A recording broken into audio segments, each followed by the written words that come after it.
Okay, so magandang araw mga ka-agri. For today's video, syempre, after natin na magtanim ng ating saging na lakatan ito, kita mo ito ating mga saging na lakatan mga ka-agri. So, ang ating gagawin ngayon is mag-watering tayo or magpapatubig. So, surface irrigation ng ating gamit. We are lucky kasi nga ang ating area dito sa farm, merong mapagkukuhanin ng tubig nung kita niyo ating water. So, mga ka-agri. So, surface irrigation ang ating gamit. So, diligan natin siya. Kasi nga, dito sa aming area is wala pang ulan. More or less, mag 2 weeks na walang ulan. So, kailangan talaga na imano-mano natin diligan. Per puno, magdidilig tayo mga ka-agri. So, ang ating natanim kahapon is mga 1,000 pieces na lakatan na seedlings. So, kailangan natin siyang diligan kasi nga, baka mamamatay no, pag hindi natin madiligan.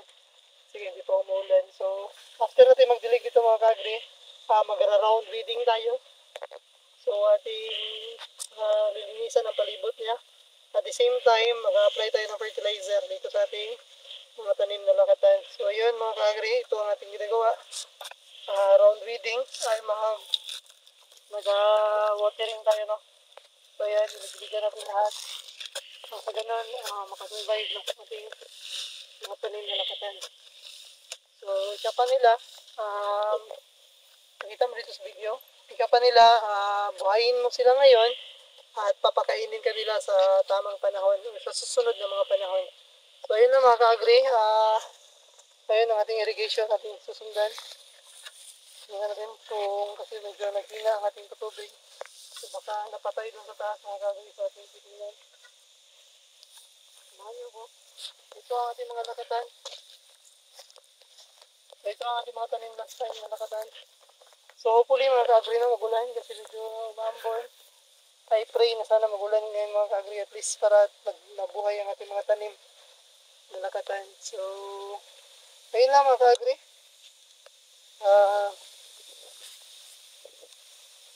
So, ayun lang.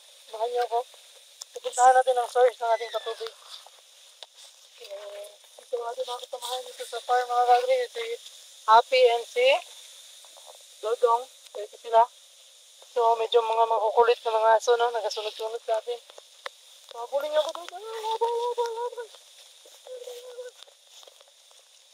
So, ito sila. Matakbo din sila, no? So, ayan. Ang kukulit ng ating mga aso. So, ito ang ating first water. So, kanina nag-start ako patubig. Ito ang ating mga lakatan ng siblings mga ka-agri. So, galing sa nursery. So, atin siyang hinakot, dinadala din sa field, at ngayon ay ating titatanim. So, from nursery, mga 2 months na tayo sa nursery. For 1 month, siya na sa nursery bago siya itanim. So, ayan. Atin ang tinatanim, no? Hopefully, maging successful itong ating lakatan. Hindi kasi nga,